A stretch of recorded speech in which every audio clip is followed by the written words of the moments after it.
এই যে রক্ত পড়ছে দেখ, এই প্রতিটা রক্তের ফোঁটায় ওর অস্তিত্ব মিশে আছে। বুঝতে পারছিস আমি কতটা ভয়ানকভাবে ভালোবাসি ওকে? আর তুই তুই তার দিকে নজর দিয়েছিস। তোর শরীরে কাফনের কাপড় পরিয়ে দিতাম তখনই। শুধু একটু ভুল করেছি, দেরি করে ফেলেছি। এই আফসোস, এই অনুশোচনা আমাকে সারা জীবন মনে করাবে। এবার এবার তুইও মৃত্যুর জন্য প্রস্তুত হ। আরও একটা কথা আছে, তুই যে খুনগুলোর ইনভেস্টিগেট করতি, ওই খুনগুলো আমি করেছিলাম। তুই কত চেষ্টা করেছিস প্রমাণ করতে, আফসোস তোর ইচ্ছে পূরণ হলো না। ওই বখাটে কুত্তাগুলো আর জঙ্গলের জানোয়ারগুলো আমিই মারছি। আর আজ তুই জানোয়ারও মরবি। আমিও এক জানোয়ার বলেছিলাম না তোকে একদিন? এক জানোয়ারই পারে অন্য জানোয়ারকে মারতে। তুইও আজ আমার হাতে মরবি। মানুষ তো মৃত্যু দেখলে পালাতে চায়, মৃত্যুর যন্ত্রণায় ছটফট করে, কিন্তু তুই মুক্তও থাকবি, জীবিতও থাকবি। অথচ তুই মৃত্যুর দরজা থেকে পালাতে পারবি না। এরকম ভয়ানক মৃত্যু দিব তোকে আমি। বলেই আব্র হিংস্র জানোয়ার হয়ে ওঠে। ফ্লাওয়ার ভাক্স উঠিয়ে তন্ময়ের মুখে আছড়ে ফেলে। একে একে ঘরের মধ্যে থাকা সমস্ত ভাস্কর্য মুখে ছুঁড়ে মারে। তন্ময়ের মুখ অনেকটাই থেতলে যায়, রক্ত গড়াচ্ছে অঝরে। তন্ময় আরও নিস্তেজ হয়ে পড়ে। আব্রু আর অপেক্ষা করে না, তন্ময়ের হাত থেকে শিকলের বাঁধন খুলে দেয়। রক্তাব তন্ময়কে টেনে নিয়ে যেতে থাকে, সঙ্গে আওড়ায়। মুখ থেতলে দিয়েছিলি তাই না? চোখ উল্টে গিয়েছিল তাহলে? তোর মুখ কিভাবে বিকৃত না করে পারি? বলেই আব্রু হিংস্র জানোয়ারের মতো তন্ময়ের মাথা ঠুকে দেয় ড্রেসিং টেবিলের আয়নায়। মুহূর্তেই বিকট শব্দে তৈরি হয়, সাথে গুঙানির। আব্রু থামে না, পরপর লাগাতার বিরোধহীনভাবে ঠুকে যেতে থাকে মাথা। আয়না ভেঙে টুকরো টুকরো হয়ে তন্ময়ের মুখে মাংসে গেঁথে যায়। রক্তের বন্যা ভেসে যায় পুরো মেঝে। রুমের দেয়াল, আসবাবপত্রে রক্ত ছিটকে যায়। আব্রু তবুও থামে না। কংক্রিটের দেয়ালে মনের ইচ্ছে মতো তন্ময়ের মাথা ঠেকাতেই থাকে। রাগে ফুঁসে ওঠে। উন্মাদ হয়ে গেছে আব্রু। পাপের মস্তিষ্ক এখন তাকে গ্রাস করে ফেলেছে। এখন সে চন্দ্রবালার আব্রু ভাই নেই, পাপি আব্রু হয়ে গেছে, ডাবল এ হয়ে উঠেছে। জবাবে তন্ময় শুধু ঘুমাচ্ছে। এক চোখ কাজ ঢুকে থেতে গেছে, ডিম বের হয়ে গেছে কোটর থেকে। আব্রু ছেড়ে দেয় তন্ময়কে, হাতে চাপাতি উঠিয়ে নেয়। আব্রু শরীরে রক্তে মেখে গেছে পুরোপুরি। বিক্ষিপ্ত কণ্ঠে আওড়ায়, তোর জীবন এখানেই শেষ। আজ তোর পালোয়ানের মতো শরীর, তীক্ষ্ণ বুদ্ধি কোনো কাজেই লাগলো না। আফসোস। বলেই আব্রু তন্ময়ের গলায় চাপাতি চালিয়ে দেয়। এতে শুধু তন্ময়ের গলার চামড়া কাটে, কারণ জবাই দিলে তন্ময় এখন মারা যাবে। আব্রু তো অন্য কিছু চায়। মুহূর্তে তন্ময়ের গলা থেকে রক্ত গড়গড় করে বেরিয়ে আসে। আব্রু এবার উঠে দাঁড়িয়ে যায়। তন্ময়ের মুখ পুরোপুরি থেতলে গেছে বাজেভাবে, মাথা ফেটে গেছে বহু আগেই। এক চোখ হালকা চেয়ে আছে। আব্রু চায় তন্ময় এক চোখে দেখুক তার মৃত্যুকে। তন্ময় তখনও গোঙাচ্ছে। তন্ময় হয়তো কিছু মুহূর্ত পরেই মারা যাবে।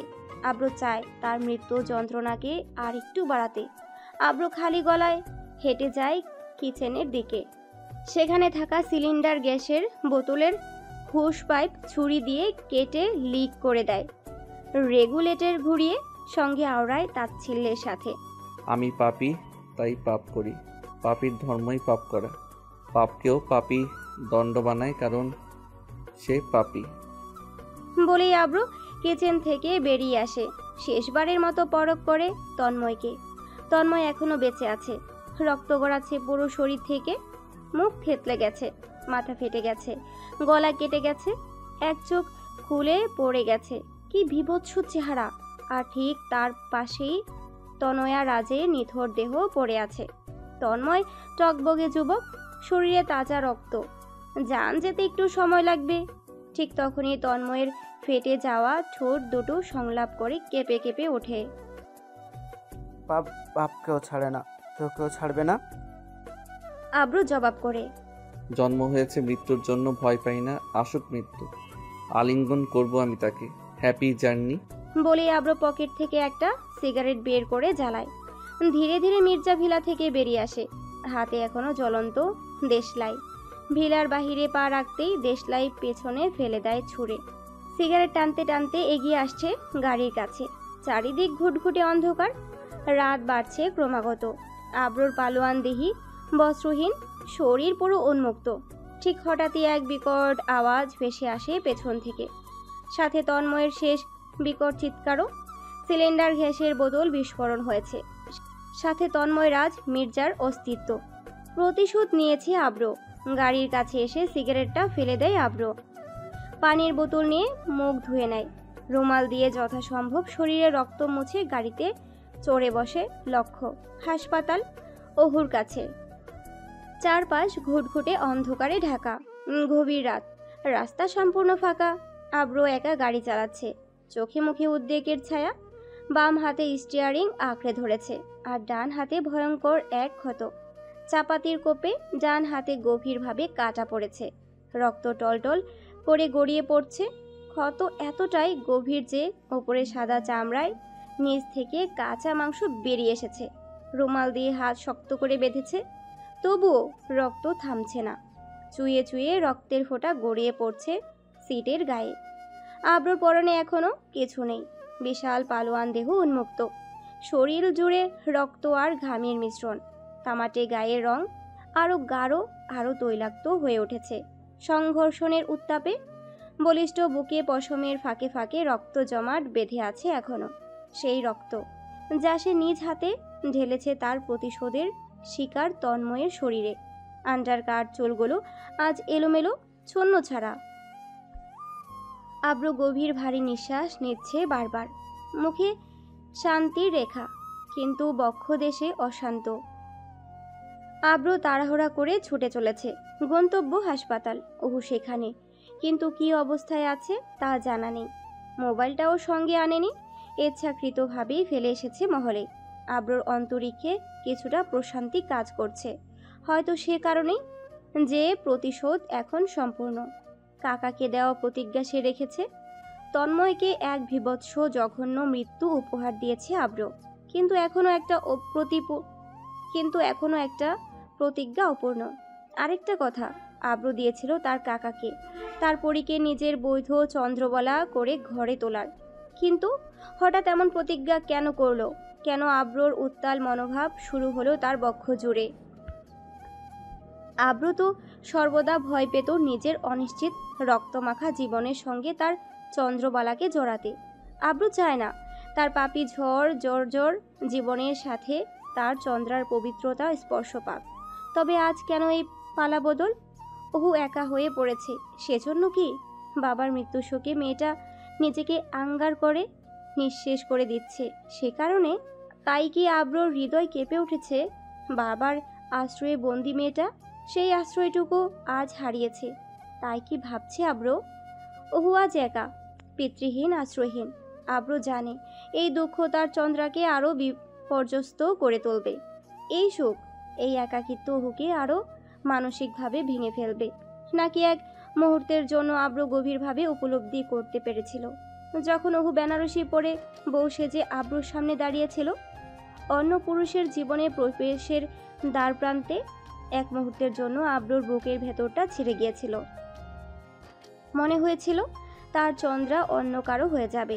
সে কল্পনা সহ্য করার মতো নয়। আব্রুর অন্তরে দাউ দাউ করে আগুন জ্বলে উঠেছিল। আব্রুর মস্তিষ্কে হানা দিয়েছিল মুহূর্তেই, যদি তার চন্দ্রা সেদিন অন্য কারো হয়ে যেত, তাহলে সে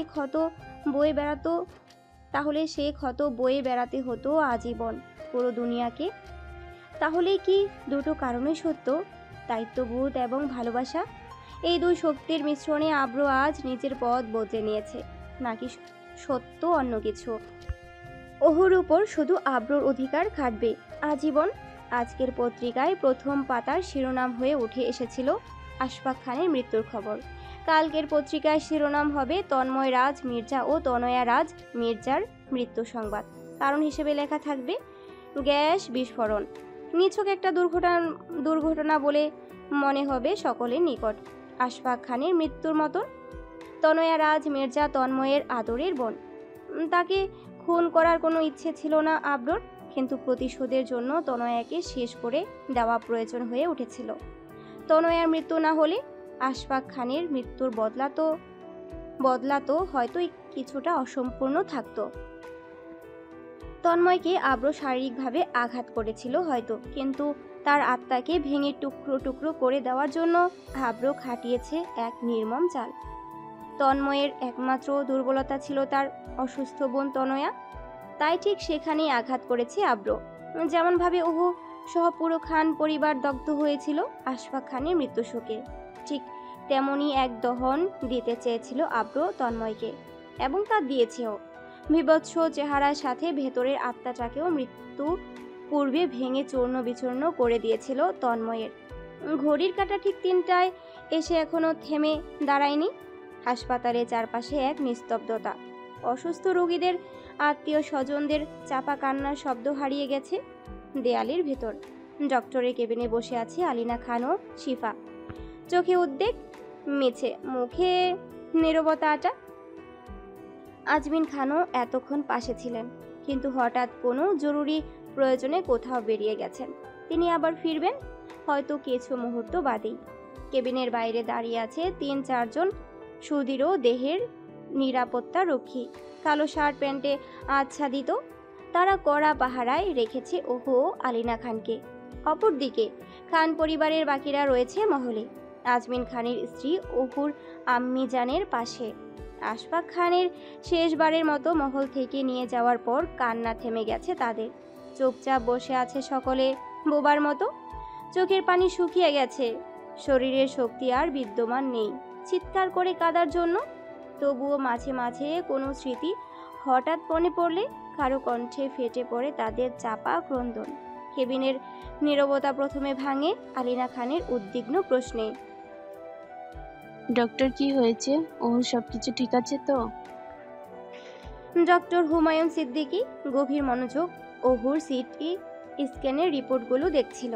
চশমার ফ্রেমটা নাকে ডগা থেকে ঠেলে উপরে তুললেন, আওড়ালেন। উহুর কি এর আগেও মাথায় কোনো অস্ত্রোপচার করা হয়েছিল? প্রশ্নের জবাব দিলেন আলিনা খান। হ্যাঁ, প্রায় 8 থেকে 9 বছর আগে। তখন ওর বয়স ছিল মাত্র 12। স্কুলের বিল্ডিংয়ের ছাদ থেকে পড়ে গিয়েছিল, ব্রেনে রক্তক্ষরণ হয়, অপারেশন করতে হয়েছিল। সেই ঘটনার পর স্মৃতির শক্তিও হারিয়ে ফেলেছিল। ডক্টরের কপালে চিন্তার ভাঁজ, নিচু কণ্ঠে সংলাপ বললেন। আল্লাহ মালুম, এত কম বয়সে এত বড় অস্ত্রোপচার। আল্লাহ আপনাদের মেয়েকে রক্ষা করেছেন। শিফা এবার প্রশ্ন করলো কিছুটা সংকোচে। হ্যাঁ, কিন্তু এখন কি হয়েছে ডক্টর? ডক্টর দীর্ঘ নিঃশ্বাস ফেলে হাত ছুড়লেন। বাবার মৃত্যু ওর ওপর গভীর মানসিক আঘাত এনেছে। যেহেতু আগে থেকেই মস্তিষ্ক দুর্বল, তাই এই ধাক্কাটা সহজে নিতে পারেননি। মস্তিষ্কে প্রচণ্ড চাপ তৈরি হয়েছে। আলিনা খান এবার শঙ্কিত কণ্ঠে জানতে চাইলেন। এখন কি হবে ডক্টর? আর একটা কথা, ওর স্মৃতিশক্তি কি আবার ফিরে আসবে না কোনো দিন? ডক্টর কয়েক মুহূর্ত চুপ করে রইলেন, তারপর ধীরে কণ্ঠে আওড়ালেন। উহুর মানসিক অবস্থা খুবই জটিল। স্মৃতি পুরোপুরি ফিরবে কিনা নিশ্চিত করে বলা সম্ভব নয়। আংশিক ফিরতেও পারে, আবার নাও ফিরতে পারে, সবই উপরওয়ালার হাতে। তবে একটা কথা মনে রাখবেন, আর যেন কোনো রকম মানসিক ধাক্কা ওর ওপর না আসে। ওর মস্তিষ্ক এখন খুব স্পর্শকাতর, আরও দুর্বল হয়ে পড়েছে এখন। আরেকবার এমন কিছু হলে, রক্তক্ষরণ যদি আবার শুরু হয় ওর মস্তিষ্কে, তখন হয়তো আর বাঁচানো যাবে না। এই কথা শুনে আলিনা খান গভীর শ্বাস টেনে নিলেন, যেন বুকের ভেতর ভর হয়ে উঠল, চোখে ভেসে উঠল উদ্বেগের ছায়া। তিনি প্রস্তুত ছিলেন এমন সংবাদ শোনার জন্য। শিফা ও আলিনা খান ধীর পায়ে ডক্টরের চেম্বার থেকে বেরিয়ে এলেন। হাসপাতালের করিডোরে থাকা চেয়ারে এসে বসলেন পরক্ষণে। 5 তলা বিশিষ্ট বিশাল ভবনের পুরোটাই হাসপাতাল। হাসপাতালের গ্রাউন্ড ফ্লোরের স্বয়ংক্রিয় কাচের দরজা দিয়ে প্রবেশ করল আব্র। পরনে সাধারণ কালো রঙের একটা শর্ট গেঞ্জি। আব্রোর পেশিবহুল বাহুগুলোতে শিরাগুলো স্পষ্ট হয়ে উঠেছে, অদৃশ্য কোনো রসে উত্তাল হয়ে আছে রক্তের প্রবাহ। একটু আগে চন্নছাড়া হয়ে থাকা চুলগুলো ব্রাক ব্রাশ করে গুছিয়ে রেখেছে। চুয়ে পড়া রক্তমাখা ডান হাতের তালুতে এখন সাদা ব্যান্ডেজ করা, তবে তার উপর দিয়েই রক্তের রং ভেসে উঠেছে। আব্রু নিজেকে এখন পরিপাটি প্রতিচ্ছবিতে তৈরি করেছে। দেখে বোঝার উপায় নেই, ঘন্টা কয়েক আগেই আব্রু হয়ে উঠেছিল এক অগ্নিশর্মা রক্তপিপাসু ভয়ঙ্কর জানোয়ার রূপে। তবে তার নিখুঁত অবয়বে একটি বেমানান দাগ, ঠোঁটের কোণে ধরা এক জ্বলন্ত সিগারেট। রিসিপশনের কাছাকাছি যেতেই হঠাৎ সেখানে বসে থাকা মেয়েটা উঠে দাঁড়ালো, কণ্ঠে জাজ, চোখে তীব্র বিরক্তি নিয়ে হাঁক ছুড়ল। সরি, আপনি কি অন্ধ? দেখতে পাচ্ছেন না দরজা দেয়াল জুড়ে পোস্টার ঝুলছে, হাসপাতালে চত্বরে ধূমপান নিষেধ, তবু সিগারেট টানতে টানতে ভিতরে ঢুকছেন? ননসেন্স। মুহূর্তেই থেমে গেল আব্রুর পা, চোয়ালে শক্ত করে ঠেস দিয়ে ঘুরে দাঁড়ালো। কয়েক মুহূর্ত চুপ থেকে হঠাৎ ছুড়ে দিল এক অদ্ভুত প্রশ্ন, রক্তিম চক্ষুদয়, শীতল কণ্ঠস্বর। তুই কি মেয়ে? প্রশ্নটা শুনে হতবম্ব হলো মেয়েটা, কিছুক্ষণ থেমে আওড়ালো। আপনি কি চোখে দেখেন না আমি মেয়ে? আব্রু ঠান্ডা গলায় উত্তর করল। বেঁচে গেলি। বলে আব্রু সিগারেটটা ফেলে দিল ফ্লোরে, পায়ের নিচে পিষে দিল। অতঃপর আর কোনো কথা না বলে সোজা এগিয়ে গেল সিঁড়ির পানে 3 তলায় ওঠার জন্য। রিসিপশনের মেয়েটা বিস্ময়কর দৃষ্টিতে তাকিয়ে রইল আব্রুর চলে যাওয়ার দিকে। এখনো বুঝে উঠতে পারছে না সে আব্রুর করা অদ্ভুত প্রশ্নের মানে। হয়তো আজ যদি সে মেয়ে না হয়ে ছেলে হতো, সেই কথার জবাবে হয়তো আব্রু 2-1টা ঘাত বসিয়ে দিত মুহূর্তেই। নির্মম এক তুল কালামকাণ্ড ঘটে যেত, তাতে কোনো সন্দেহ নেই। হাসপাতালের করিডোর জুড়ে নিস্তব্ধতা। খানিকটা দূরে ওহুর ওয়ার্ডের বাহিরে বসে আছেন আলিনা খান ও শিফা, চেহারায় উদ্বেগের ছাপ। ওহুর অবস্থা এখনও পুরোপুরি স্বস্তিদায়ক নয়। হঠাৎই নিঃশব্দে ছিন্ন করে করিডোরে প্রবেশ করলো আব্রু। চোখ পড়তে থমকে যান আলিনা খান। চিন্তায় ভরাক্রান্ত মুখ হঠাৎ জেগে ওঠে বিস্ময়ে, উৎকণ্ঠায়। দ্রুত উঠে দাঁড়ান। এতটা সময় ধরে নানা দুশ্চিন্তার ভিড়ে বারবার ভেসে উঠছিল আব্রুর মুখ। কোথায় ছেলেটা, কি করছে? বহুবার ফোন করেছেন, তবুও কোনো সাড়া মেলেনি। উদ্বিগ্ন কণ্ঠে প্রশ্ন ছুড়ে দেন মুহূর্তেই। আব্র, কোথায় ছিলি তুই এতক্ষণ? ফোন করেছিলাম, ধরিসনি কেন? আব্রু এগিয়ে এসে শান্ত কণ্ঠে জবাব দেয়। একটা দরকারি কাজে গিয়েছিলাম, ফোন সাথে ছিল না, মহলে ছিল, তাই ধরতে পারিনি। ওহু এখন কেমন আছে আম্মা? আলিনা খান জবাব করেন। আগের চেয়ে কিছুটা ভালো আছি। তবে পুরো কথা শেষ হওয়ার আগেই আলিনা খানের দৃষ্টি গিয়ে পড়ে আব্রুর ডান হাতে। ব্যান্ডেজে মোড়া, তার উপরে লালচে রঙের ছাপ। মুহূর্তেই বুকের ভেতর ধাক্কা খেয়ে ওঠে। এই কি হয়েছে তোর হাতে? কিভাবে কেটেছে? কি করেছিস তুই? চোখে মুখে আতঙ্ক মাখিয়ে ছুটে যায় সন্তানের হাতের দিকে। আব্রুর গলায়, ঘাড়ে দাগ, ঠোঁটে কাটাছেঁড়া চিহ্ন দেখে রীতিমতো স্তব্ধ হয়ে পড়েন তিনি। তোর গলায় এই দাগ কেন? গাড়ি কি হয়েছে? ঠোঁট কাটলো কিভাবে? মারামারি করেছিস তুই? বলছিস না কেন কিছু? আব্রু আলতো করে মায়ের 2 গাল ছুঁয়ে শান্ত করার চেষ্টা করে। আম্মা শান্ত হন, কিছু হয়নি আমার, ঠিক আছি আমি। তবু আলিনা খান থামলেন না, হাঁক ছুড়ে দেন। তাহলে তোর গাড়ি গলায় দাগ কিসের? এমন হলো কিভাবে? হাত কেটেছি কিভাবে? তবু আলিনা খান থামেন না, হাঁক ছুড়ে দেন। এক মুহূর্তের নীরবতা নেমে আসে। কি বলবে ভেবে নেয় আব্রু। শরীরে জমাট রক্ত, নীল দাগ, সবই সেই ধস্তাধস্তির সাক্ষী। অবশেষে নিঃশ্বাস ফেলে আওড়ায়। ছিনতাইকারীর কবলে পড়েছিলাম আম্মা, চিন্তা করবেন না, ডাক্তারের কাছে গিয়েছিলাম। আলিনা খান ভ্রু কুঁচকে তাকান, সংলাপ বুনেন। কোথায় গিয়েছিলি তুই? মহলে জানিয়েছিস? যদি বড় কিছু হয়ে যেত? কি হচ্ছে এসব? আল্লাহ যেন রক্ষা করে এই পরিবারকে। আব্রু মৃদু স্বরে আওড়ায় পুনরায়। আপনি দুশ্চিন্তা করবেন না, এখন আপনি আর শিফা মহলে ফিরে যান, আমি ওহুকে নিয়ে ফিরব, হসপিটালের বিল মিটিয়ে ওষুধ নিয়ে। আলিনা খান কিছুটা বিসম্মিত হয়ে প্রশ্ন করলেন। ওহু এখনই ফিরবে মহলে? হ্যাঁ এখনই। স্পষ্ট জবাব আসে আব্রুর কাছ থেকে, সাথে যোগ হয়, আপনি আর শিফা আগে ফিরে যান। কিন্তু আব্র। বাক্য শেষ হওয়ার আগেই আব্রু একটু কঠোর সুরে বলে ওঠে। আমি তো বললাম আম্মা, আপনি ফিরে যান। এই 4 দেওয়ালের মধ্যে থাকলে ওহুর মানসিক অবস্থা আরও খারাপ হবে, ও নিজেকে বন্দি মনে করবে। মহলে গেলে চেনা মানুষজনের মাঝে থাকলে ধীরে ধীরে ট্রমা কাটিয়ে উঠতে পারবে। আলিনা খান এবার কিছুটা দ্বিধাগ্রস্ত কণ্ঠে আওড়ালেন। ডক্টরকে একবার জিজ্ঞেস করে দে না, কি বলে উনি? ঠিক আছে, আমি ডাক্তারের সঙ্গে কথা বলে আসছি। বলেই আব্র ডক্টরের কেবিনের দিকে এগিয়ে যায়। চুপচাপ দাঁড়িয়ে থাকে আলিনা খান ও শিফা। ডাক্তারের কেবিনে প্রবেশ করে চেয়ার টেনে বসলো আব্র। সালাম জানিয়ে এক নিঃশ্বাসে ছুড়ে দিল প্রশ্ন। ডক্টর, অহুর এখন কেমন অবস্থা? ওকে বাড়ি নিয়ে গেলে কোনো সমস্যা হবে না তো? কিছুক্ষণ নীরব থেকে গম্ভীর গলায় উত্তর দিলেন চিকিৎসক। শারীরিকভাবে ও এখন অনেকটাই স্থির, তবে মানসিক অবস্থা একেবারেই ভেঙে পড়েছে। যদি আপনারা ওকে বাড়ি নিয়ে যেতে চান নিতে পারেন। আমি ওর জন্য কিছু ওষুধ লিখে দিচ্ছি। ওকে সারাক্ষণ বিশ্রামে রাখতে হবে। ঘুমের জন্য একেবারে মৃদুমাত্রার ওষুধ দিচ্ছি। ঘুমের ভিতর থাকলে ওর উন্মাদনা আর মাথা ব্যথা কমবে। চেতনায় থাকলেই আবার চিন্তায় ভেসে যাবে, পাগলামও বাড়বে। তাই ট্রমা পুরোপুরি কাটিয়ে ওঠার আগ পর্যন্ত এসব দিক বিশেষভাবে খেয়াল রাখবেন। আব্র শান্ত স্বরে জবাব করলো। বুঝেছি, তাহলে আমরা এখনই ওকে বাড়ি নিয়ে যেতে চাই।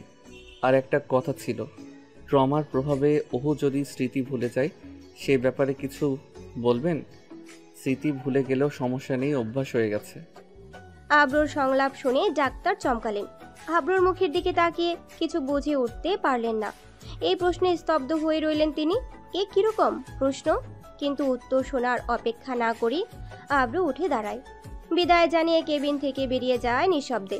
ভাবে, ওহু যেভাবেই থাকুক, এখন চাই তার। যদি স্মৃতি ভুলেও যায় তবু কিছু এসে যায় না, অভ্যাস করে নেবে সে। যদি মানসিকভাবে ভারাক্রান্ত হয়ে পাগল হয়ে যায় তবু তাতে আব্রর কোনো আপত্তি নেই। পাগলটাকে নিয়ে আজীবন পার করে দেবে। ওহু সুখ দুঃখে সর্বদা নিজেকে সমর্পণ করতে প্রস্তুত আব্র। আলিনা খানার শিফাকে বিদায় জানিয়ে ধীরে ধীরে এসে দাঁড়ালো ওহুর ওয়ার্ডের সামনে। দরজার হাতলি স্পর্শ রেখে দাঁড়িয়ে আছে আব্র।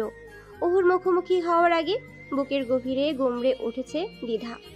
ধুকভুক শব্দে কাঁপছে আব্রর বক্ষ, শ্বাস ঘন হয়ে উঠেছে। চোখ বুজে গভীর শ্বাস টেনে দরজাটা ঠেলল। ধীরে চোখ মেলতেই নজর করে ওহু বসে আছে তার বেডে, নড়ছে না, চুপচাপ শূন্য দৃষ্টিতে তাকিয়ে আছে সামনের দিকে। এক নিস্তব্ধতা ঘিরে রেখেছে তাকে, যেন ওষুধের ভারে ঘুমন্ত। হয়তো এই নীরবতা কেবল ওষুধ আর ট্রমার ফল। যেই ওষুধের প্রভাব কেটে যাবে আবার শুরু হবে চিৎকার, কান্না, আবারও ফিরে আসবে মাথা ব্যথা। আব্র ধীরে ধীরে এগিয়ে আসে, দাঁড়ায় ওহুর সামনে। ওহু তাকায় না, ফিরেও দেখে না আব্রকে। হয়তো অন্য সময় হলে অভিমানে মুখ ফিরিয়ে নিত, ঝাঁঝালো কথায় বিদ্ধ করত। আব্রর মুখ থেকে বেরোনো সিগারেটের গন্ধে মুখ বুজে নিজেকে দূরে সরিয়ে আনতো, নাক ছিটকাতো, দূরে সরে যেতে বলতো আব্রকে। কিন্তু আজ ওহু সুখে পাথর হয়ে গেছে। আব্র গিলতে থাকে একের পর এক ঢোক, হাঁটু গেড়ে বসে ফ্লোরে, এক অদ্ভুত পরিণতিতে ডুবে। এই তো সেই মানুষ যে কিছুক্ষণ আগে রক্তাক্ত হিংস্রতায় বিভৎসভাবে কেড়ে নিয়েছে দুটো প্রাণ। অথব এখন এক নারীর সামনে নতজানু হাঁটু গেড়ে বসে আছে, নিজের কবলে দ্বিধা চেপে, বক্ষপিঞ্জর ভাঙা, দ্বিধাগ্রস্ত, অপরাধবোধে জর্জরিত। কথায় আছে, চিরকাল ধরে শোনা কথার মতো সত্য, পৃথিবীর সবচেয়ে নৃশংস নিকৃষ্ট পাপী পুরুষও কোনো না কোনো নারীর প্রেমে পড়ে একদিন। আর সেই প্রেম হয় তীব্র, গভীর, ভয়ঙ্কর। আর সেই নারী হয়ে ওঠে সেই পাপী পুরুষটির একমাত্র দুর্বলতা। আব্র তার ব্যতিক্রম নয়। পৃথিবীর চোখে হয়তো সে জানোয়ার, তবে ওহু তার চন্দ্রা, আব্রর একমাত্র পরাজয়, আব্রর চিরন্তন দুর্বলতা। আব্র কাপা কণ্ঠে শব্দ গাঁথে। ওহু। কোনো সাড়া নেই। আবারও ডাকে আব্র, এবার একটু দৃঢ় স্বরে। ওহু, কেমন লাগছে এখন? মহল ফিরবি? কিন্তু ওহু অনড়, এক ফোঁটাও শব্দ ফোটে না ঠোঁটে। আব্র এগিয়ে এসে হাত বাড়িয়ে দেয় আওড়ায়। চল, মহল ফিরে যাব। কিন্তু ওহু তাকায় না ফিরে, শুধুমাত্র ঘাড় ঘুরিয়ে একবার চায় আব্রর হাতের দিকে। তবে কোনো প্রতিক্রিয়া নেই, কোনো উত্তাপ নেই দৃষ্টিতে। আব্র দীর্ঘ এক নিঃশ্বাস ফেলে, সমস্ত দ্বিধা, কষ্ট, হতাশা বুকের ভেতর গুজে। হঠাৎ করেই কোলে তুলে নেয় ওহুকে। ওহুও কোনো প্রতিবাদ করে না, চুপচাপ নিস্তরঙ্গ নিষ্প্রতিক্রিয় হয়ে শুয়ে থাকে আব্রর বুকে। 3 তলার করিডোর পেরিয়ে ধীরে ধীরে নামতে থাকে আব্র। হাসপাতালের গেট পেরোনোর মুহূর্তেই রিসিপশনে সেই মেয়েটা বিস্ময়ে চোখ বড় বড় করে তাকিয়ে থাকে হতবাক হয়ে। আব্র ওহুকে গাড়িতে যত্ন করে বসিয়ে দেয়। অতপর আবারও ফিরে যায় হাসপাতালের ভিতর বিল মেটাতে। বিল কাউন্টারে দাঁড়াতেই সেই রিসিপশনের মেয়েটা চোখ পড়ে বিল কাগজের লেখা নামের উপর। নামটা পড়তে পড়তে চোখের পাতা কেঁপে ওঠে। আবরার খান আব্রু।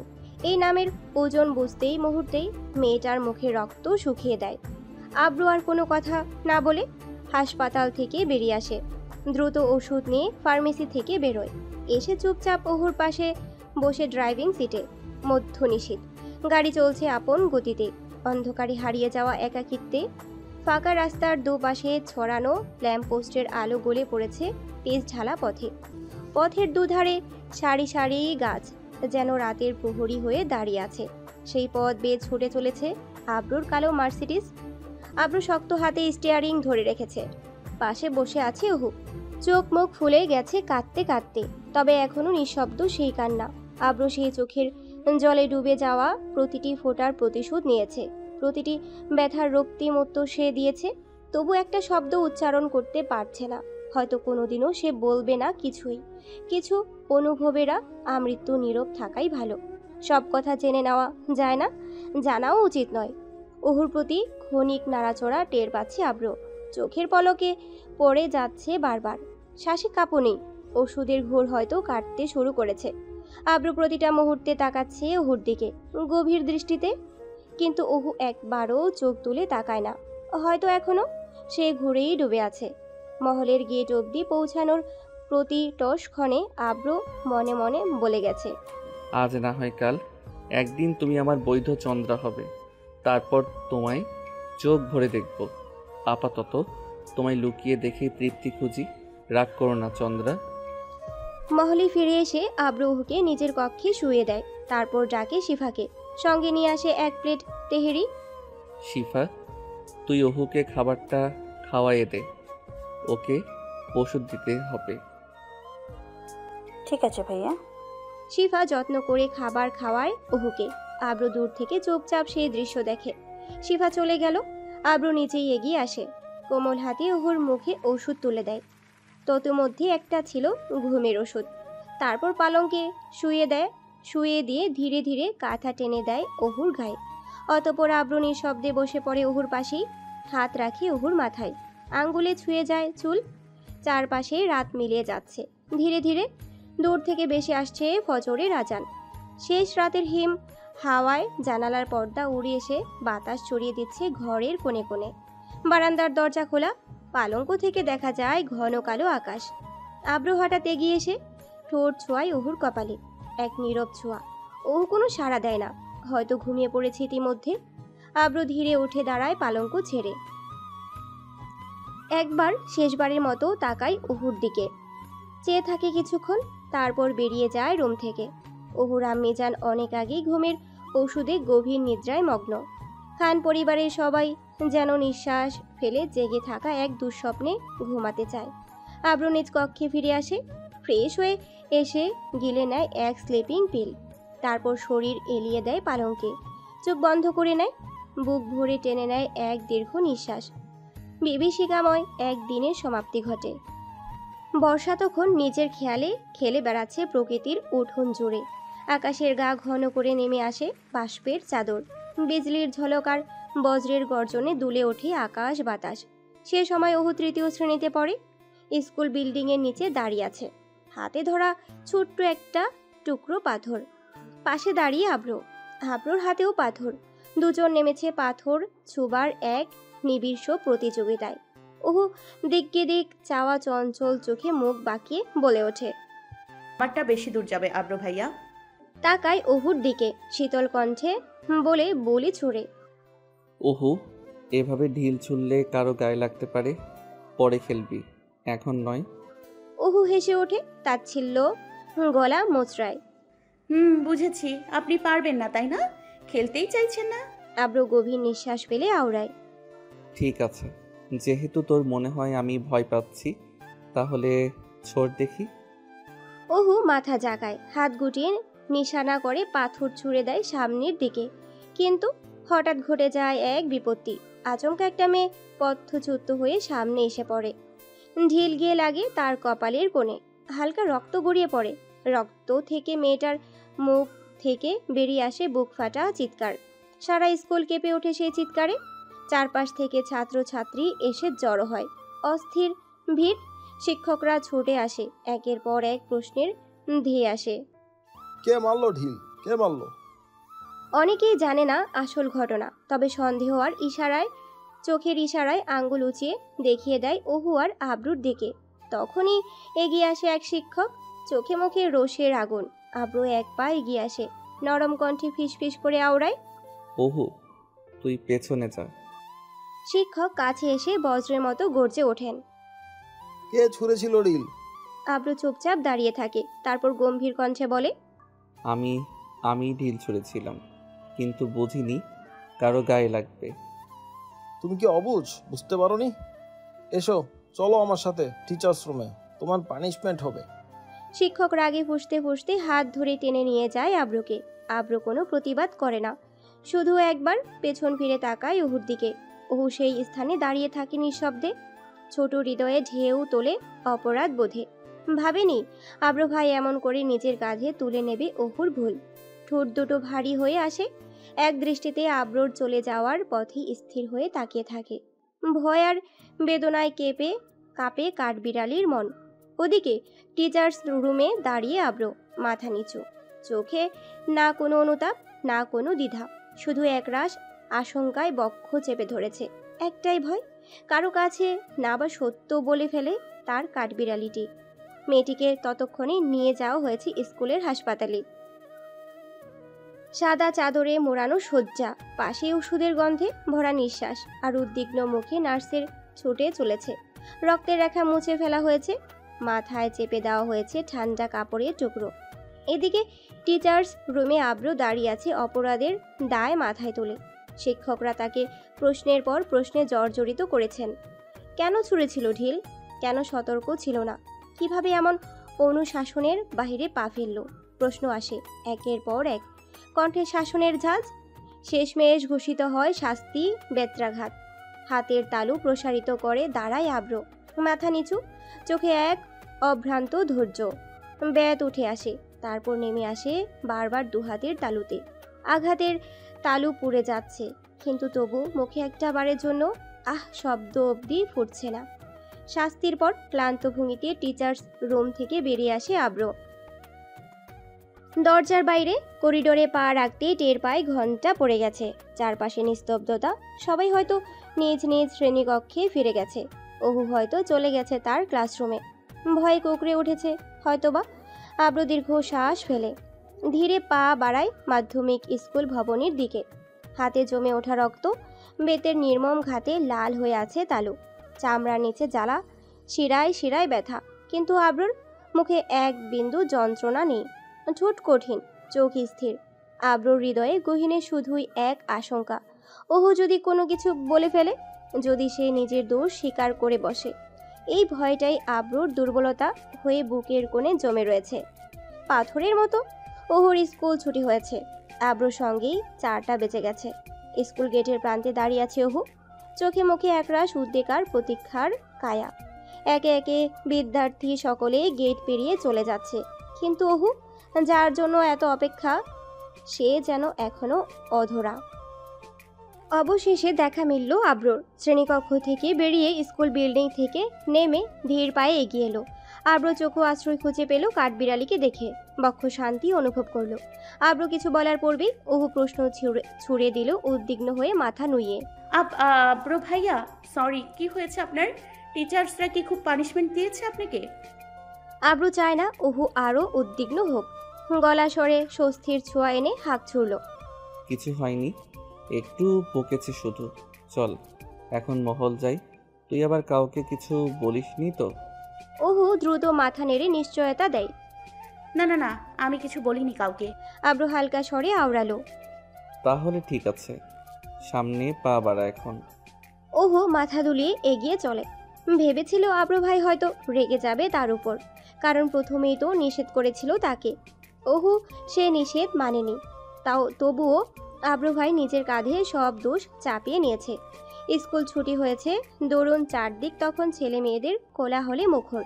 সবাই গেট পেরিয়ে বাহিরে বেরোচ্ছে, কেউ বাসের দিকে, কেউ বা অভিভাবকের খোঁজে। এই ভিড়ের মাঝে ধীর পায়ে হেঁটে চলেছে অহু আর আব্র।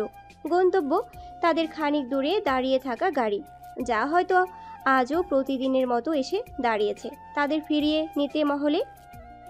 কিন্তু হঠাৎ করেই সেই পথ রুদ্ধ হয়ে যায়। কয়েকজন ছেলে এসে দাঁড়ায় আব্রুর সামনে। ওরা আব্রু সহপাঠী হলেও ভিন্ন শাখায়। ভিড়ের মধ্যে থেকে একজন এগিয়ে আসে, নাম জনি। চোখে তীব্র ক্ষোভের ঝলসে উঠেছে। যে মেয়েটির কপালে আঘাত লেগেছিল সে জনেরই বোন। পরিস্থিতির গন্ধ বুঝে ফেলে আব্রু ওহুকে নিজের পেছনে সরিয়ে নিয়ে বলে ওঠে, ওহু, এখান থেকে চলে যা, গাড়ির কাছে গিয়ে দাঁড়া, আমি আসছি। ওহু একটু থমকে গেলেও মুহূর্ত পরেই সে সেখান থেকে সরে যায়। তবে কিছুটা দূরে গিয়ে থেমে দাঁড়ায়, পেছন ফিরে চেয়ে থাকে উদ্বিগ্ন দৃষ্টিতে। জনি কোনো কিছু বুঝে ওঠার সুযোগ না দিয়েই এক ঝটকায় ঘুষি বসিয়ে দেয় আব্রুর মুখে। আব্রু ঠোঁট ফেটে রক্ত বেরোয় কিঞ্চিত। আঙ্গুল দিয়ে ছুঁয়ে দেখে সেই রক্ত। চোখে তখন এক নির্মম স্থিরতা আব্রুর। পরক্ষণেই ক্ষিপ্ত এক জোড়ায় উঠে আসে ভেতর। চোয়াল শক্ত করে হিংস্র বাঘের মতো ঝাঁপিয়ে পড়ে জনির ওপর। রাস্তায় গড়াগড়ি খেতে থাকে দুজন, ধস্তাধস্তি করতে করতে। চারপাশের কোলাহল নিথর হয়ে আসে। আব্রু একের পর এক ঘুষি বসিয়ে দেয় জনির মুখে। জনির নাক মুখ ফেটে যায়, রক্ত গড়িয়ে পড়ে, তবু আব্রু থামে না। আব্রু এক হাতে জনির শার্টের কলা চেপে ধরে, অন্য হাতে ঘুষির ঘাত চলমান। শেষ পর্যন্ত দৃশ্যের ভয়াবহতা দেখে ছুটে আসে আশেপাশের কয়েকজন ছাত্র। তারা কোনো মতে জনিকে আব্রুর হাত থেকে ছাড়িয়ে নেয়। জনি তখনও রক্তমাখা, শ্বাসকষ্টে কাতরতা। এই পুরো দৃশ্যই দূর থেকে দাঁড়িয়ে দেখে ওহু। চোখে বিস্ময়, মনে ভয়। পা আর নড়ে না। আব্রু ধীর পায়ে উঠে দাঁড়ায়, আঙ্গুল ঘষে ঠোঁটের কোণ থেকে রক্ত মুছে ফেলে, তারপর ব্যাগ কাঁধে তুলে নেয়। আব্রু তখন ওহুর দিকে এগিয়ে আসে, গলায় নিম্ন স্বরে সংলাপ বুনে, আজকের ঘটনাটা যেন কারো কানে না যায় মহলের। ওহু মাথা নাড়ে সম্মতি সূচক ভঙ্গিতে। ভীত কাঠবিড়ালি আশ্বাস করে তার আব্রু ভাইকে। বর্ষার বিকেলের নরম আলোয় মহলের ছাদটা থমকে আছে এক নিরুত্তাপ শান্তিতে। দিগন্ত জুড়ে ঘন হয়ে এসেছে মেঘ, বাতাসে বৃষ্টির গন্ধ। সেই ছাদের মেঝেতে পাশাপাশি বসে আছে ওহু আর আব্রু। ওহুর গায়ে এখনো স্কুল ড্রেস, স্কার্টটা ভাঁজ না খুলেই আব্রুর গায়ে স্কুল ড্রেসের সাদা হাফ হাতার শার্ট। ওহুর হাতে লুকানো ওষুধের বাক্স। আলিনা খানের রুম থেকে চুপি শাড়ি নিয়ে এসেছে ওহু। সবার সামনে এনে দিলে জিজ্ঞাসার ঝড় উঠতো নিশ্চিত। কি হয়েছে তোর ঠোঁটে? কে মারলো? কিভাবে ব্যথা পেলি? এসব প্রশ্নের জবাব তখন দিতেও পারতো না আব্রু, চাইলেও না দিত। আব্রুর নিচের ঠোঁট আর চিবুকের পাশে নীলচে রং। আজকের ঘটনাটা স্পষ্ট ছাপ রেখে গেছে। স্যাবলনের তুলোয় ছোঁয়া দিতে ক্ষত স্থানে। ওহু সামনে বসে আছে ছাদের মেঝেতে, চুপচাপ তাকিয়ে আচমকাই মুখ খুলে, আব্রু ভাই, মহলের পুকুর পাড়ের গাছ থেকে কদম ফুল পেড়ে দেবেন?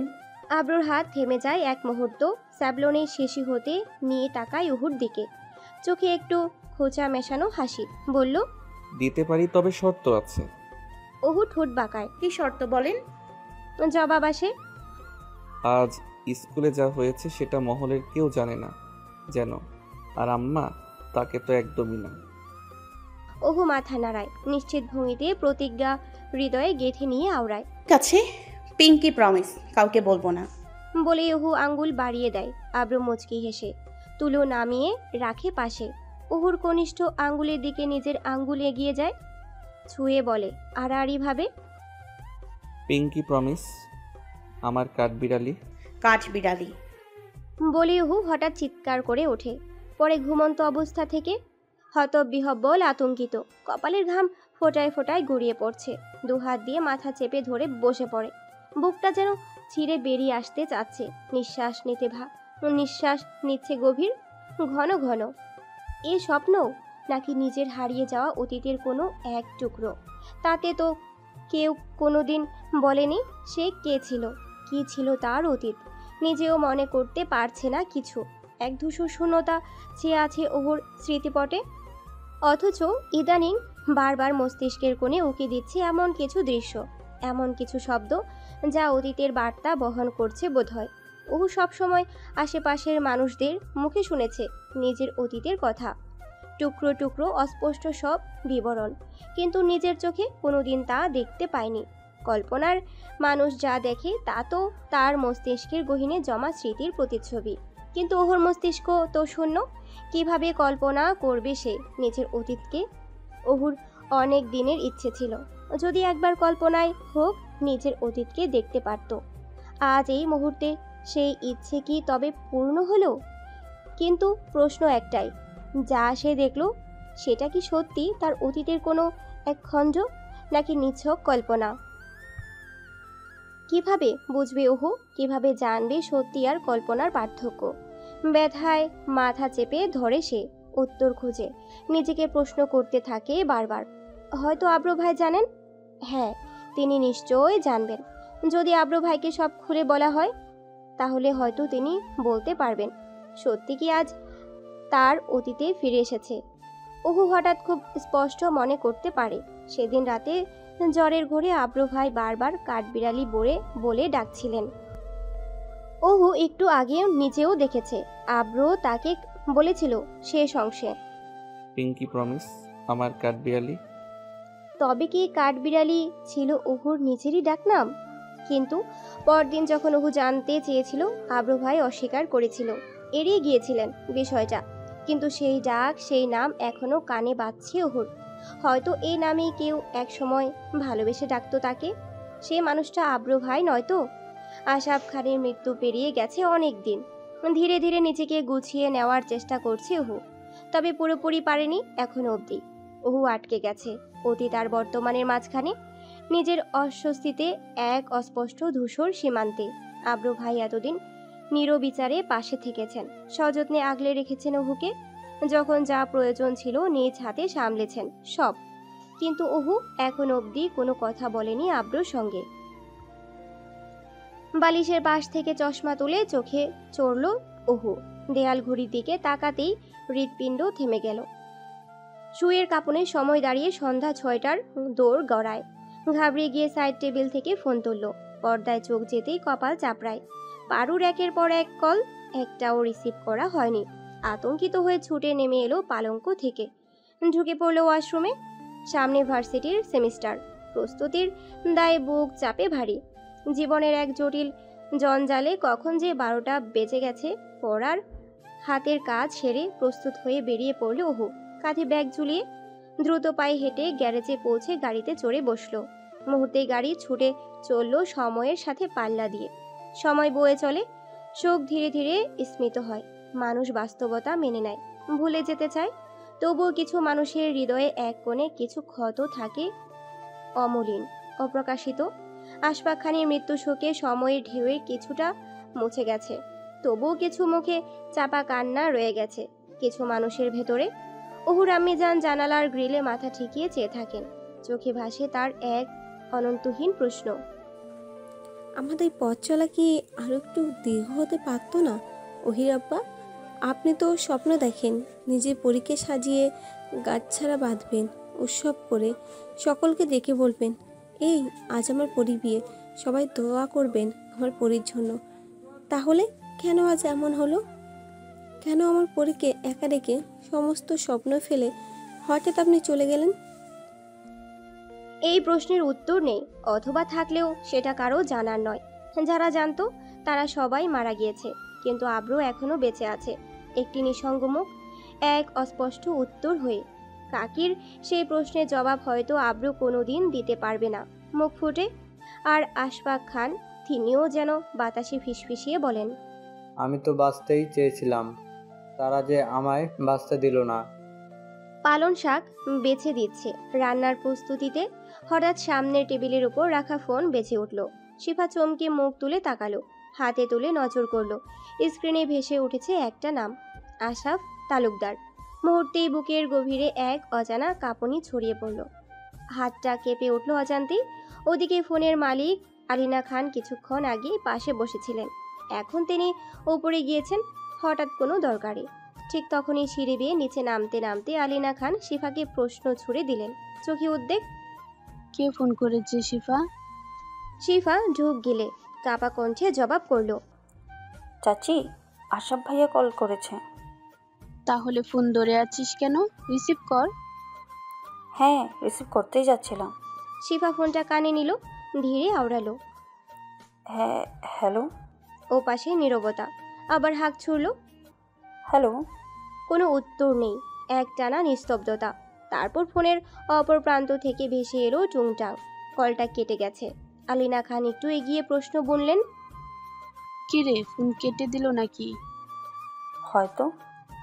হয়তো আশাব শিফার সাথে কথা বলে নিজের যন্ত্রণাকে আরো গভীর করতে চায়নি, যে যন্ত্রণার উত্তাপ কমানোর জন্য পরিবার পরিজন থেকে নিজেকে দূরে সরিয়ে রেখেছে।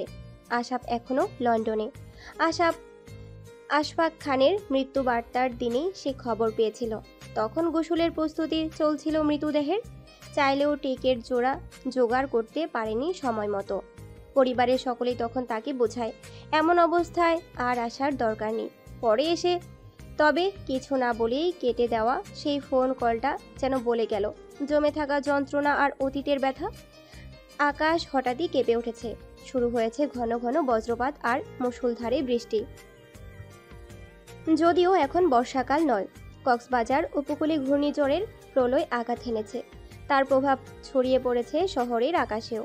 কয়েকদিন ধরেই আবহাওয়ার রুক্ষতা জানান দিচ্ছে প্রকৃতির অস্থিরতা। কোচিং ক্লাস শেষ হয়েছে বহুক্ষণ আগে। ছেলেমেয়েরা ছড়িয়ে ছিটিয়ে দাঁড়িয়ে বা বসে রয়েছে সামনের বারান্দায়। সবাই অপেক্ষা করছে বৃষ্টি থামার। বেঞ্চের এক কোণে নিঃশব্দে বসে আছে ওহু। পাশে বসে পারু, মোবাইলে ডুবে আছে। পুনমের সাথে মেসেজ করছে। ওহু আগে যেরকম প্রাণবন্তর ছিল, এখন যেন একেবারে গুটিয়ে গেছে নিজের ভেতরে। প্রয়োজন ছাড়া কথা বলে না, হাসে না, এমনকি আগের মতো মজাও করে না কারো সঙ্গে। বৃষ্টি এখনো প্রবল। হঠাৎ করেই কোচিং সেন্টারে গেট পেরিয়ে ভেতরে ঢুকে পড়ে একটা কালো মার্সিডিজ গাড়ি। ওহু প্রতিদিন যেই গাড়িতে করে মহলে ফেরে, এটা সে গাড়ি নয়। তাই ওহু স্বাভাবিকভাবেই বসে থাকে, কোনো কৌতূহল প্রকাশ করে না। তবে মুহূর্ত কয়েক পরেই গাড়ি দরজা খুলে ছাতা হাতে এগিয়ে আসে একজন। ওহুর দৃষ্টি স্থির হয়ে যায় সেই অবয়বের দিকে। ছাতাটা একটু উপরে উঠাতেই চেনা মুখ ভেসে ওঠে। এ তো আব্রু ভাই। সাদা শার্ট ইন করা, নেভি ব্লু প্যান্ট, আর তার উপর নীল রঙের ব্লেজার, গলায় লম্বা টাই, হাতে চকচকে। হঠাৎই আব্রুকে দেখে ওহুর ভেতরটা ধক করে কেঁপে ওঠে। বুকের ভেতর হৃদয়ের স্পন্দন যেন দ্বিগুণ হয়ে যায়। আব্রু ভাই সম্ভবত অফিস থেকে সরাসরি এখানে এসেছেন। মহলে না গিয়ে উপস্থিত অনেকেই চেনে আব্রুকে ওহুর কাজিন হিসেবে, অনেকে আবার চেনে না। ফুসফুস করছে, এটা কে? সবাই তাকিয়ে থাকে আব্রুর দিকে সুদর্শন পুরুষের ঐকান্তিক দৃষ্টির টানে। কিন্তু সেই সুদর্শন পুরুষের দৃষ্টি শুধু এক নারীর পানে আটকালো, তার চন্দ্রবালার পানে। পারু কাঁধে আলতো ধাক্কা দিয়ে ফিসফিস করে বলে ওঠে, ইস ইস, কি ভাগ্য রে তোর, নজর না লাগে যেন। ওহু সামান্য ভ্রু কুচকে তাকায় পারুর দিকে, ঠোঁট বাঁকিয়ে হালকা বিরক্তি প্রকাশ করে। তারপর ব্যাগ কাঁধে নিয়ে ধীর পায়ে এগিয়ে যায় সিঁড়ির নিচে দাঁড়িয়ে থাকা আব্রু ভাইয়ের দিকে। ছাতার নিচে এসে দাঁড়ায়, পাশাপাশি হাঁটতে শুরু করে। আব্রু নিজের ছাতার বেশিরভাগ অংশ ওহুর দিকে ঝুঁকিয়ে দেন, যেন একটি বিন্দু বৃষ্টিও তার গায়ে না পড়ে। অথচ নিচে ভিজে যাচ্ছে বৃষ্টিতে। ডান দিকের কাঁধ। গাড়ির দরজা নিজ হাতে খুলে ওহুকে ভেতরে বসিয়ে দেন আব্রু। তারপর ছাতা গুটিয়ে পিছনের সিটে রাখে এবং নিচেও ড্রাইভিং সিটে বসে স্টিয়ারিং চেপে ধরে শক্ত হাতে। মুষলধারে বৃষ্টি তখনও অবিরত ঝরছে। কিছুক্ষণ পরপরই আকাশ কেঁপে উঠেছে বজ্রের গর্জনে। বিদ্যুৎ ঝলকাচ্ছে ঘন কালো মেঘের বুক চিরে। গাড়ির সামনের উইন্ডো শিল্ড বারবার ঘোলাটে হয়ে যাচ্ছে টুপটাপ বৃষ্টির ফোঁটায়। আব্রু এক হাতে স্টিয়ারিং ধরে অন্য হাতে উইন্ডো শিল্ড ওয়াইপারের সুইচ টিপে দিচ্ছে মাঝে মধ্যেই। প্রতিবারের বৃষ্টির ছাপ মুছে গিয়ে আবার নতুন ফোঁটায় ঢেকে যাচ্ছে কাজ। গাড়ির ভিতরে নিঃশব্দ এক পরিবেশ। ওহু চুপচাপ বসে আছে পাশের সিটে, কোলে ব্যাগটা শক্ত করে চেপে ধরে রেখেছে। মুখ থমথমে, চোখে একরাশ ক্লান্তি আর গোমুট অভিমান। ওই রাতের ঘটনা আব্রু যেভাবে কষ্ট দিয়েছিল, আঘাত করে অপমান করেছিল, তা আজও গেঁথে আছে ওহুর মনে। ওহু ভুলতে পারেনি সেসব কিছুই। তবে বাবার মৃত্যুর পর সুখে সেই সব ক্ষত অনেক নিচে চাপা পড়ে গেছে। সেই অভিমান আর অভিযোগ প্রকাশের পরিস্থিতি নেই ওহুর। এই কয়দিনে কত কিছু বদলে গেছে, কিন্তু ওহু যেন নিজের ভেতরে আরও একা হয়ে গেছে। চারপাশে লোক থাকলেও মনে হয় না কেউ আছে তার পাশে। মনের গহীনে একটার পর একটা প্রশ্ন খেলা করছে, যা সে জবাব খুঁজে পায় না কিছুতেই। সবচেয়ে বড় প্রশ্ন হলো আজ সন্ধ্যাবেলার দৃশ্যটা কি সত্যি সে দেখেছিল, নাকি ছিল কোনো বিভ্রম, কল্পনার প্রতিচ্ছবি। গাড়ির ভিতর নিস্তব্ধতা আরও ভারী হয়ে ওঠে। বাইরে বৃষ্টির শব্দ, মাঝে মাঝে বর্জ্যের গর্জন, ভিতরে চাপা নিঃশ্বাসের আর্তনাদ। এমন এক মুহূর্তে নিজেকে জোর করে সামলে নিয়ে অহু নরম কণ্ঠে বলে ওঠে, খুব যত্নে ভাঙে সেই নীরবতা। একটা কথা জিজ্ঞেস করার ছিল আব্র ভাই। এতদিন পর অবশেষে এই প্রথমবারের মতো নিজে থেকেই আব্রোর সঙ্গে কথা বলল অহু। গাড়ির স্টিয়ারিংয়ে ঘূর্ণন এনে গতি কমিয়ে আনলো আব্র। এক ঝলক তাকালো অহুর দিকে, কণ্ঠ শান্ত করে জবাব করলো, হ্যাঁ বল। কিছু বলবেন না তো? বাইরে বৃষ্টির গতি হঠাৎ বেড়ে গেছে।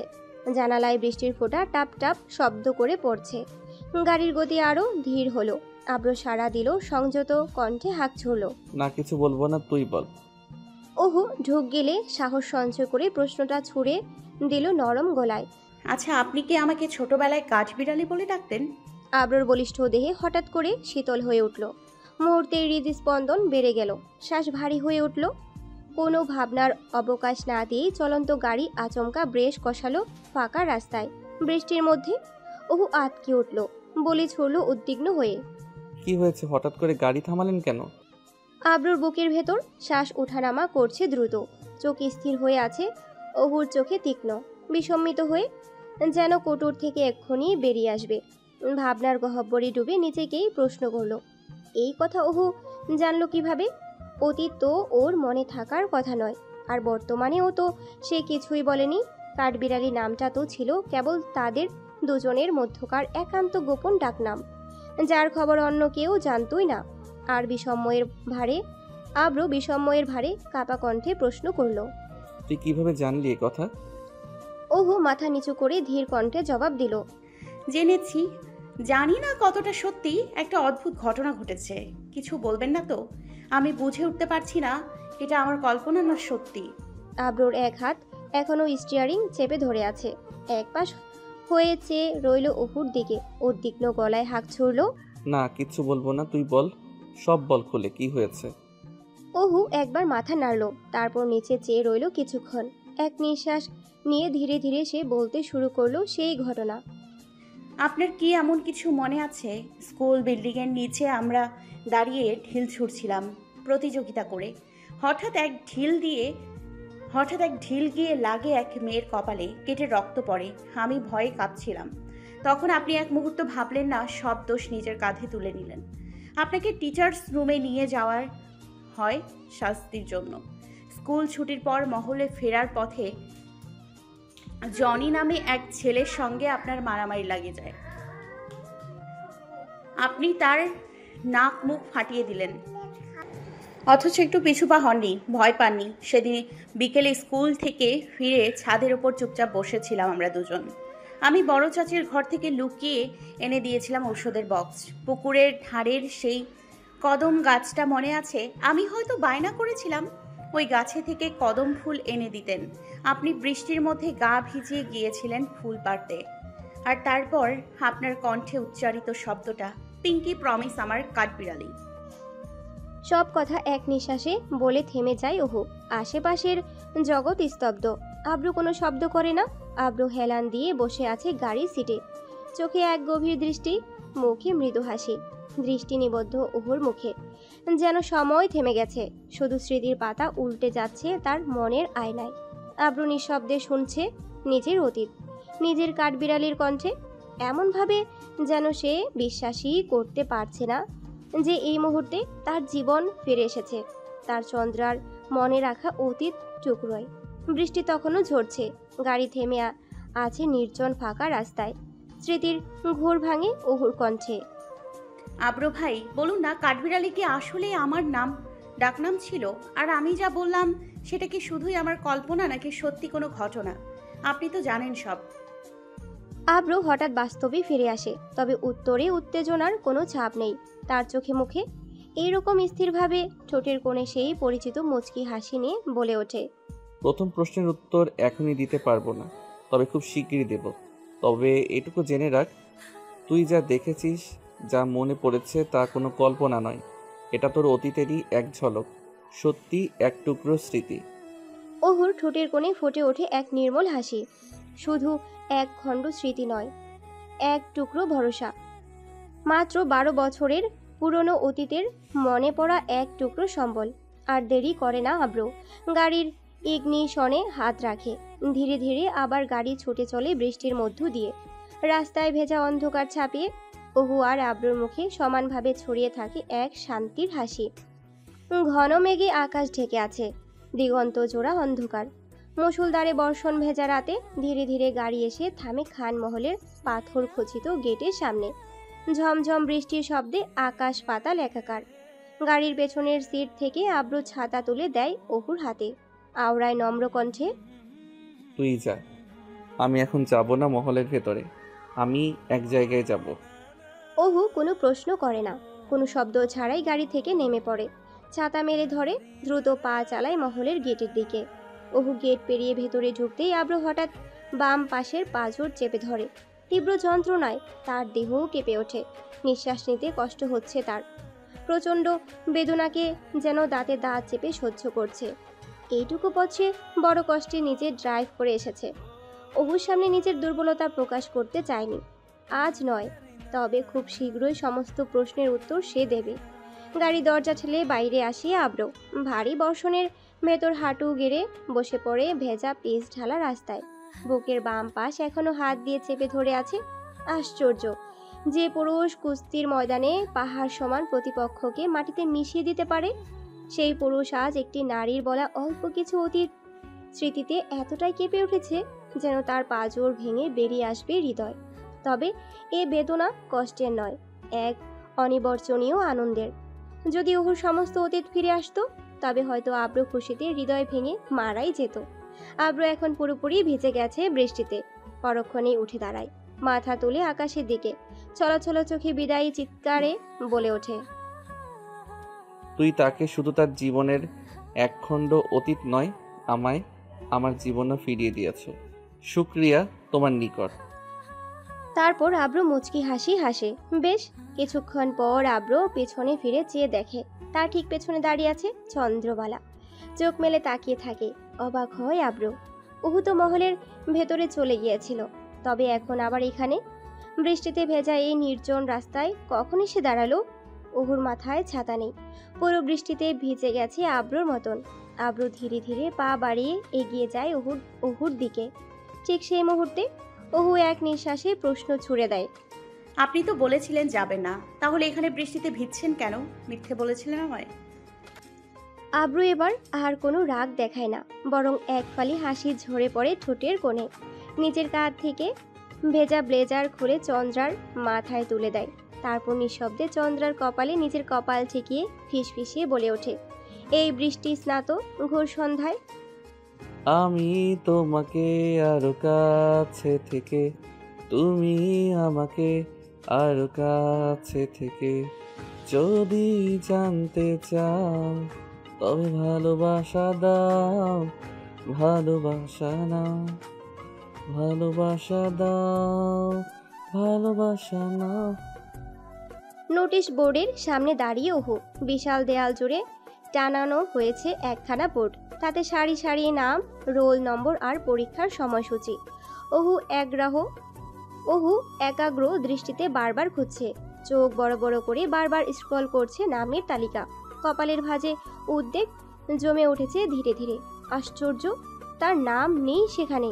আগামী সপ্তাহে ভার্সিটিতে সেমিস্টার পরীক্ষা রয়েছে, অথচ নোটিশ বোর্ডে তার নাম নেই।